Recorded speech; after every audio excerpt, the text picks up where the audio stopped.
자, 안녕하세요. 자, 오늘은 동학농민운동 여러분들과 함께 공부해 보도록 하겠습니다. 어, 자, 동학농민운동 하면 저는 요 드라마, 혹시 그 녹두꽃이라는 드라마 아시는지 모르겠는데요. 거기에 나온 이제 노래 중에 하나가 이제 새야 새야 파랑새야 요 노래가 있거든요. 그래서 그 가사가 이제 적혀져 있는 건데 동학농민운동은 과연 무엇을 목표로 했으며 그리고 그들이 가졌던 이상사회는 어떤 건지 그리고 그게 이제 가진 한계점. 하지만 그 한계를 이제 극복하기 위해서 그 이후에 추후에 노력했던 그 노력, 이런 것들을 여러분들과 함께 공부해 보도록 하겠습니다. 자, 여러분들 교과서는 22쪽 펴주시면 되고요. 당시 동학농민군 이제 봉기할 수밖에 없었던 시대적 배경을 지난 시간 배운 것과 함께 정리해 보도록 하겠습니다. 자, 먼저 1884년에 김옥균, 박영효 같은 이제 개화파 지식인들에 의해서 청해간섭에서 벗어나자 해서 근대국가 수립하자라고 해서 1884년 3.1천으로 끝난 이 사건, 갑신정변 기억하시죠? 그다음에 영국이 조선과 러시아의 이제 비밀 협약 추진을 이제 구실로 해가지고, 그래서 이제 불법적으로 점령한 거, 이제 러시아의 남하를 저지하려고 이거 차지하겠다, 차지해버린 잠깐 동안 이제 차지했던 섬, 거문도였습니다. 지난 시간 여기까지 저희가 배웠고요. 자, 그럼 이번 시간은 보시면 동학농민군이 이제 봉기할 수밖에 없었던 이유를 여기 교과서에서 잘 설명을 하고 있습니다. 저희 보시면 1893년에 지금 이제 무역량이 이렇게 나오는데 청나라, 일본, 러시아 한번 생각을 해보세요. 자, 수출과 수입. 근데 이제 수출을 보니까 빨간색 쭉 올라간 게 바로 이제 일본이에요. 자, 조선의 수출량의 한 90% 정도는 지금 일본이 차지하고 있는 그런 상태고요. 그 대부분은 쌀, 콩. 그러니까 쉽게 얘기하면 우리가 먹는 것들도 지금 계속 수출을 하고 있다는 얘기입니다. 자, 어떤 상황이었는지 한번 좀 정리를 해보도록 할게요. 자, 배경을 보시게 되면요. 아까 봤던 그 1884년에, 지금 여기 1894년, 요거 동학농민운동은 1884년, 10년 전에 갑신정변을 일으켰는데 이거 3.1천하로 끝났다고 지난 시간에 배웠습니다. 기억나시죠? 그런데 그 이후에 청나라의 내정 간섭은 더 심해졌고, 그렇잖아요. 이제 일본 이제 깨갱하고 이제 물러나게 됐고 청나라의 내정 간섭은 이제 더 심해졌다라고 얘기를 했습니다. 그다음에 이제 영국이 이제 거문도를 점령을 하면서 뭐야, 저 코쟁이들이 왜 우리 땅을 저렇게 이제 함부로 하는 거야?라는 그런 생각이 지금 드는 그런 상태. 그다음에 이제 세수 확보를 위해서, 그러니까 세수는 쉽게 얘기하면 이제 세금이에요. 세금 수입 확보를 위해 가지고 농민들한테 더 고열을 지금 짜내고 있는 그런 상황인 거예요. 저번에 요 맥락은 설명을 드렸어요. 그러니까 흥선대원군이 물러나고 민씨 일파가 이제 권력 휘둘렀고 정치기강 무너지고 매간매직 성행하고, 그래서 그 관직을 산 수령들은 가혹하게 농민들 소탈하면서 다시 삼정이 이제 문란해지는. 그래서 농민 분기가 사실 여기저기서 좀 일어나고 있는 그런 상태였었고요. 그리고 그 전에 이제 우리 이모군란 배웠었잖아요. 자, 이모군란 이후에 내륙시장까지 진출한 이제 청나라랑 일본, 그 상인들에 의해서 영국산 면직문들이 굉장히 싼 값에 이제 쏟아져 들어오다 보니까 당시 지금 여기 이제 면제품, 당시 그 농민들은요 부업으로 면포를 많이 짰거든요. 집에서 부업으로 이제 가내수공업으로 이제 그 면 제품을 많이 생산했단 말이에요. 근데 그 면포를 부업으로 짜던 농민들이 바로 큰 타격을 받습니다. 근데 이제 일본 상인들은 또 곡물을 대량으로 수입해 가 버려요, 얘네가. 그래서 쌀, 콩 이런 것들을 이제 대량으로 수입을 해가 버리면서, 그러면은 쌀과 콩을 조선의 거는 되게 많이 가져가 버리게 되면 조선의 쌀과 콩은 많이 남아나지가 않잖아요. 그러면 그 곡물 가격은 또 자연스럽게 또 폭등하는 거예요. 그러니까 먹어야 되니까, 조선에서도. 그래서 일부 지역에서는 식량마저도 막 부족해지게 되는 그런 좀 초유의 사태가 일어나게 됩니다. 자, 보세요. 일부는 먼저 산업혁명을 성공을 시켰고, 그래서 값싸게, 그리고 이제 공장에다 면제품을 막 찍어내니까 이걸 싸게 조선에 들어오게 되면은 사람들은 더 싼 걸 산단 말이에요.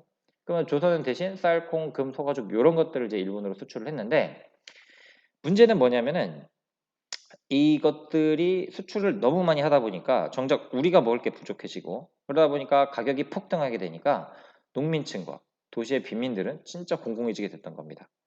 그래서 방곡령이라고 해가지고요. 방공령이 무슨 뜻이냐면 이제 그 함경도랑 이제 황해도에서 방공령이 이루어졌는데, 이제 막을 방자예요. 이제 곡식이 이제 나가는 거를 막는다. 그럼 명령을 이제 내려버린 거예요. 그래서 방공령이 내려질 정도로 그만큼 여기 이제 농민들과 도시 빈민들이 공공해졌다는 얘기입니다. 그래서 저 일본에서 이제 일본과 이제 청나라 이제 상인들이 내륙으로 진출하면서 국내에 있었던 그 백성들의 생활고는 이제 더 심해지게 되는 지금 그 상황이 바로 요 시대적인 배경이었습니다.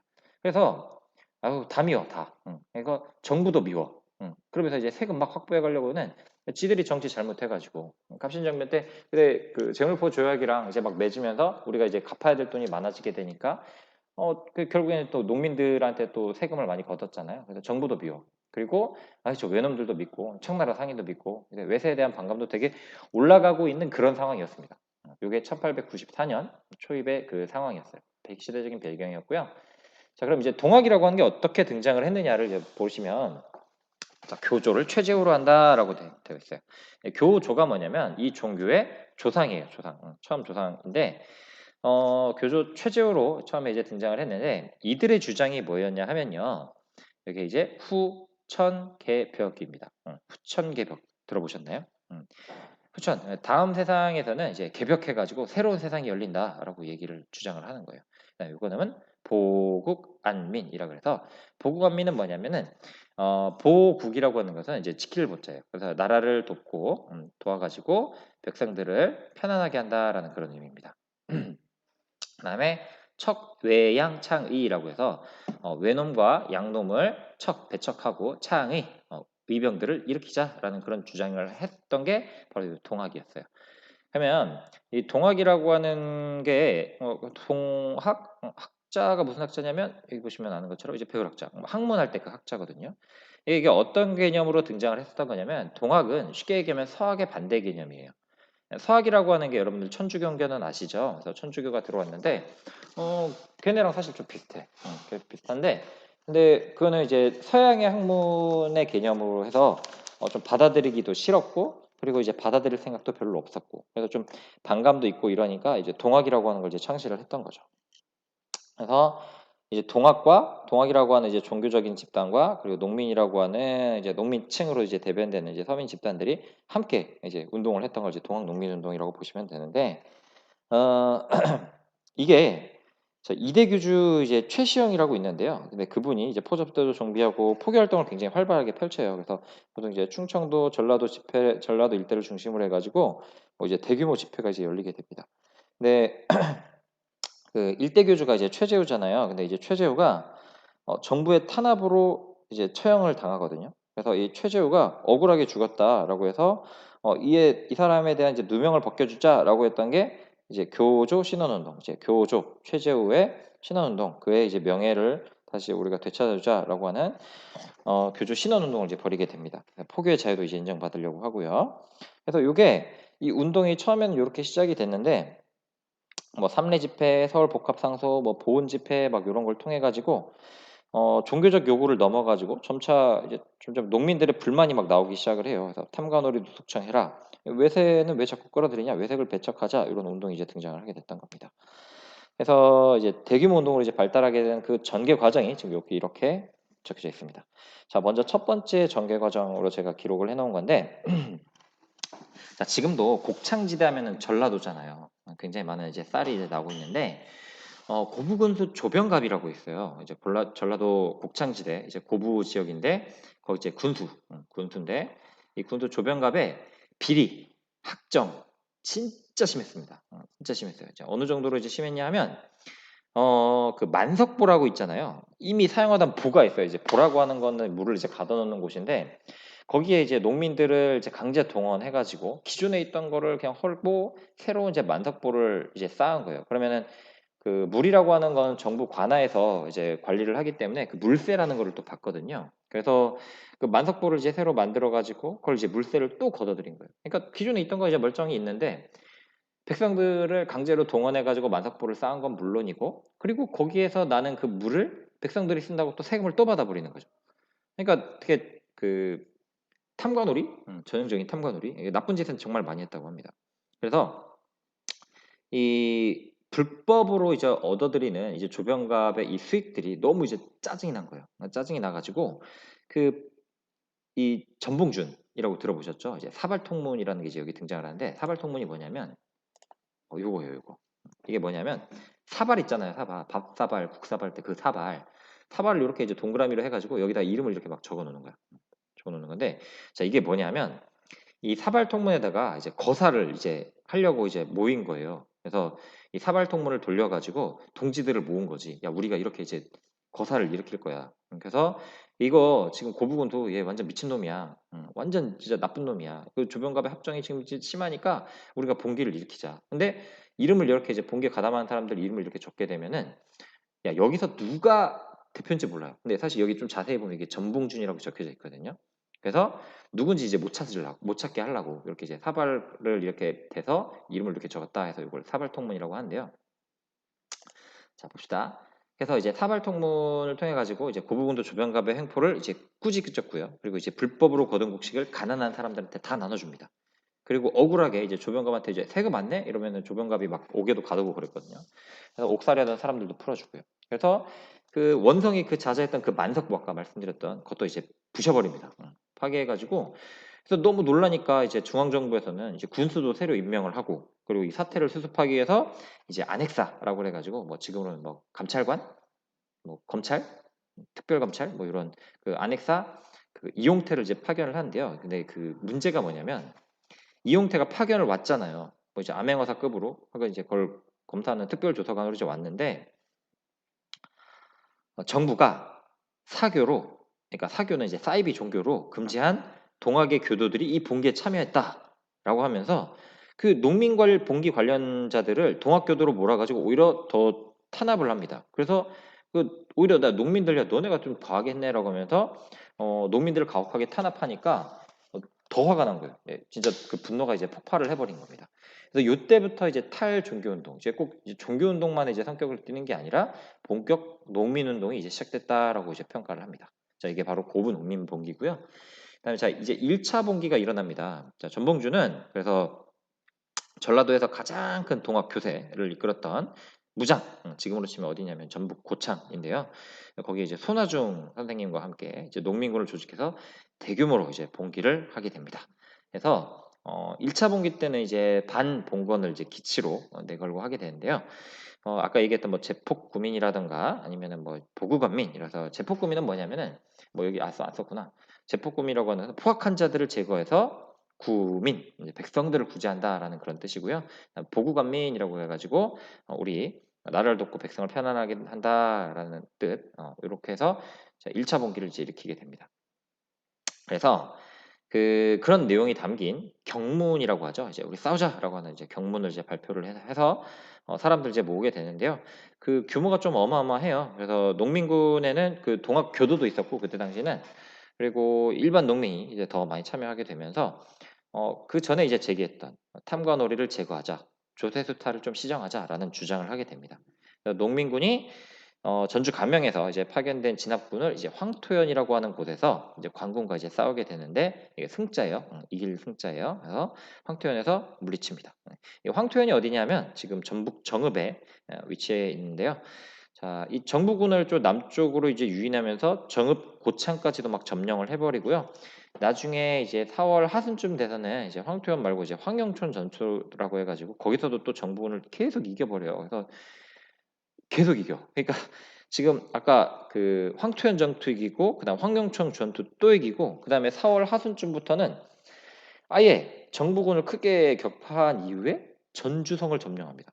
이게 전주가 갖는 의미가 뭐냐면요. 혹시 이씨 중에 전주이 씨 있을 거예요. 그래서 전주이 씨가 왕족인 건 아시죠? 그러니까 이제 이성계가 있는 전주이 씨. 그 전주성이라고 하는 것은 그러니까 행정적으로 그리고 이제 그동안 이제 관군의 이제 그 뭐라 그러지? 관군의 아지트? 그러니까 지금으로 치면 서울로 치면 경복궁이 지금 점령을 당한 거거든요. 그러니까 전주하면 사실 이제 전라도 하면 전주 나주잖아요. 그러니까 전라도의 중심인 이 전주성을 누가 점령을 한 거냐면 농민들이 점령을 한 거예요.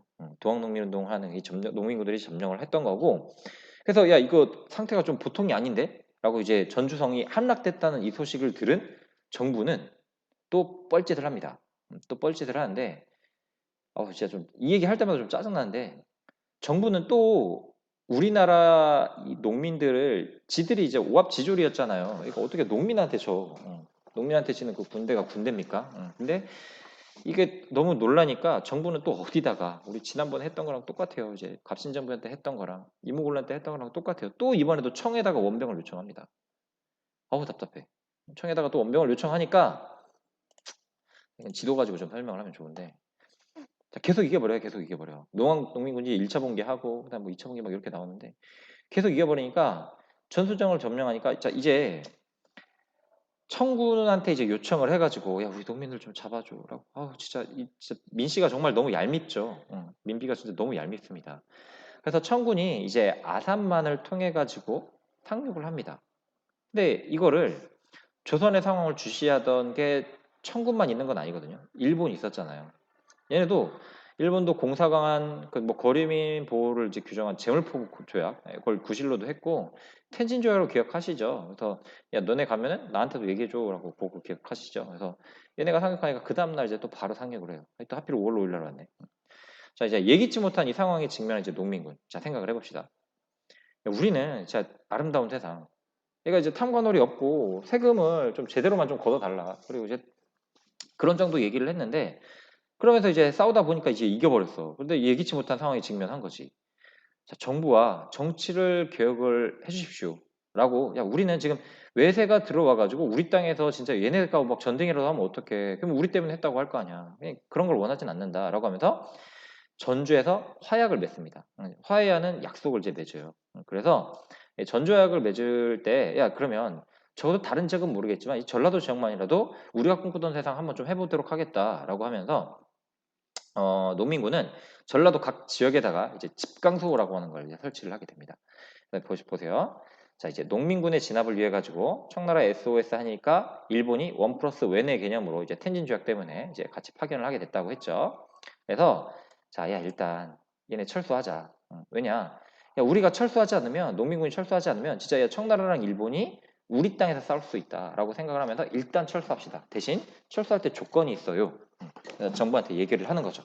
화약을 이제 맺자라고 하는 건데 자, 우리 집강소 설치할게요. 그럼 집강소가 뭐냐면 뭐 농민자치개혁 추진기구라고 제가 써놨는데 그러니까 우리가 그동안 이제 주장해왔던 것들이 있는데 그 주장했던 것들을 우리 지역에서만이라도 좀 실현을 해보겠다라고 해가지고 폐정개혁안이라 그래가지고요.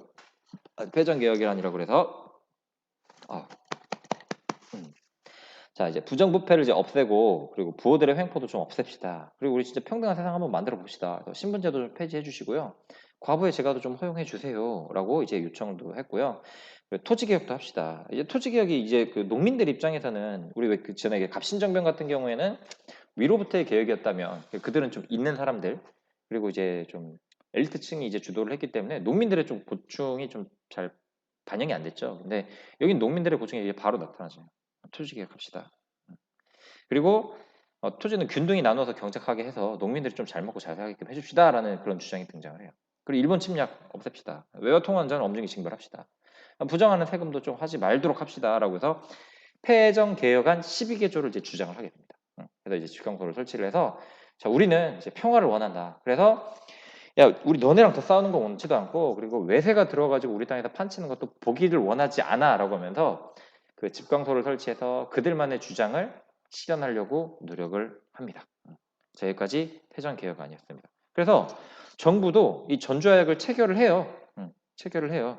그래서 대박인 거죠. 정부가 농민들이랑 화약을 체결한 이후에 이 교정청이라는 거를 나중에 이제 설치를 해서 이제 개혁을 추진을 했고 청과 일본한테 이제 또 철군도 요구를 해요. 이제 됐어. 농민군이 이제 안 한대. 그러니까 이제 일본 너네도 이제 철군 다시 돌아가라고 얘기했는데 근데 자 2차 봉기가 일어날 수밖에 없었습니다. 자, 왜 그러냐면 자, 청일 전쟁이 발생해버린 거죠. 아우 답답해. 아우 답답해. 자 봐봐. 자 일본군이 경복궁을 이제 침범을 했고요. 그리고 일본은 이제 청을 물리치기 위해서 조선에 우월한 지위를 차지하고자 조선 정부의 철병 요구를 거부해버립니다. 나아가서 이제 경복궁도 이렇게 기습 점령을 했고요. 그 조선 정부를 아예 장악을 합니다. 그러니까 조선 정부 내에서도 막 교정청 만들어가지고 뭔가 좀 해보려고 했는데 그것도 없애버리고요. 청일 전쟁을 도발을 해서 결국 이깁니다. 그러니까 일본 입장에서는 좀 벼르고 벼렸던 거예요. 자, 이 말을 되게 간단하게 얘기해놨는데 제가 청나라한테 10년 전에 한번 깨졌잖아요. 갑신정변 때 한번 깨갱하고 이제 가버렸잖아요. 근데 이제 벼르고 벼러가지고 싸웠는데 일본이 이겨버린 거지. 경복궁도 점령하고 친일 개화 정권. 그러니까 일본한테 이제 친한 사람들을 강제로 이제 정권을 이제 그들한테 이제 주고. 그래서 일본들 마음대로 하려고 하니까 뭐야? 이건 아니지. 야, 우리가 화약을 맺으니 일본 물러가고 청나라도 물러가가지고 그냥 우리나라를 잘 살게 해보겠자라고 했는데 이건 아니지라고 해서 이제 이번에는 반외세, 즉 반침략의 기치를 들고 이제 봉기를 하게 됩니다. 그래서 이 2차 봉기 때는 1차 때와는 달리 이제 교주 최시영의 지시에 따라 가지고 동학교단 전체가 이제 동원이 되세요. 그래서 이제 진짜 우린 나라를 지키고자 다시 싸우자라고 해서 뭐 전봉준의 남접, 뭐 손병희의 북접이라고 해가지고 이거 뭐 중학교 교과서에는 뭐 그렇게 자세히 나오지 않는데 그 북접 부대가 이제 논산에서 남북접 연합 부대를 형성한 다음에 서울을 향해 이제 북상을 합니다. 북상을 하는데 전라도, 충청도 전역은 물론이고요. 막 경기도, 경상도, 강원도, 황해도 막 이제 농민군이 동시다발적으로 막 봉기를 해요. 그래서 그 전봉준 장군이 이끄는 동학농민군의 부대가 농민군이 이제 주력 부대인데요. 거의 공주의 우금치라고 있어요. 지금 이제 공주대학교 옆에 보면은 그 우금치라고 그 언덕배기가 있는데 그 우금치에서 싸웁니다. 누구랑? 일본이랑. 일본이랑 싸워요. 일본군. 아니 더 안타까운 건 일본군 대 동학농민군이 아니라 일본군 플러스 정부군 대 동학농민군이에요. 어우 답답하죠. 자, 이 공주 우금치에서 그 우세한 화력으로 무장한 일본군 정부군을 상대로 해서 치열하게 싸웠지만 죽습니다. 크게 패하고요. 그 일본군과 정부군이 농민군을 정말 토벌을 하는데 거의 학살 수준이에요. 대규모 학살이고 이거 되게 잘 나타난 게 그 녹두꽃이라는 그 드라마의 요 그 거의 마지막 회쯤에 요 장면이 나오거든요. 뭐 보면서 진짜 막 눈물이 나와요. 여러분들 나중에 꼭 한번 보시기 바랍니다. 제가 링크 걸어놨는데. 자, 이제 농민군은 이렇게 해서 이제 여러 지역에서 일본군과 정부군 상대로 끈질긴 항쟁을 벌이긴 합니다만 이 우금치 전투를 비롯해서 실패합니다. 공주성 공격도 실패를 하고요. 모두 다 진압이 됩니다. 일본군에 개입하니까. 굉장히 큰 희생을 입었고요. 그 당시 지도자였던 전봉준, 김계남, 손아중 이분들 다 체포되고요. 동학농민운동은 이렇게 해서 대단하게 막을 내리게 됩니다. 하지만 이거를 마냥 실패라고 보기는 어렵습니다. 그래서 항상 이제 우리가 역사에서 의의를 찾아야 되는데 그러니까 일본군의 개입으로 우리가 실패를 했잖아요. 동학농민운동이. 하지만 그 개혁 정치를 통해서 이제 봉건 질서 타파하고자 한 게 회전 개혁안에도 잘 달아났고요. 그 외세 침략으로 이제 나라를 지키려 했다는 우리나라 역사상 가장 최대의 농민운동이었다라는 것은 분명히 이제 의의가 있습니다. 그리고 이게 그냥 끝난 건 아니었고요. 여기에서 얘기하는 신분제 폐지나 과부제 가역 막 이런 등등의 내용들이 나중에 이제 갑오개혁에 반영이 돼요. 그래서 이 1894년 진짜 어마어마한 해인데 요 해 때 이 동학농민운동 이후에 바로 갑오개혁이 이제 등장을 하게 되는데 그 근대국가를 건설할 수 있는 정치개혁안을 이제 제시를 했던 겁니다. 그리고 무엇보다 이제 의병, 나중에 이제 배우게 될 의병, 동학농민군에 살아남은 분들이 계시잖아요. 그 자녀 세력이 이병이 이제 가담함에 따라 가지고 나중에는 반침략, 항일, 투쟁의 토대를 마련하게 됩니다. 그래서 그 농민층이 이제 활빈당이라 그래가지고 아시죠? 그래서 활빈당 같은 이제 무장결사를 조직해가지고요 민족운동에도 나서고 나중에 배우시게 되는 그 을사늑약 이후에는 굉장히 치열하게 항일 루병 투쟁을 전개하게 됐던 게 바로 우리 동학농민운동을 이끄셨던 분들의 그 뒷이야기가 되겠습니다. 그래서 이거 보세요. 동학농민운동을 한마디로 표현해라라고 하면 반봉건. 그동안 이제 구질서. 여기 보면 신분제를 폐지하자, 제거를 허용하자라는 그런 반봉건 운동의 성격도 있고 외세를 몰아내자는 반외세의 성격도 있었던 겁니다. 자, 이해되시죠? 자, 오늘 여기까지 하고요. 다음 시간에 갑오개혁 이어서 하도록 할게요. 수고하셨습니다.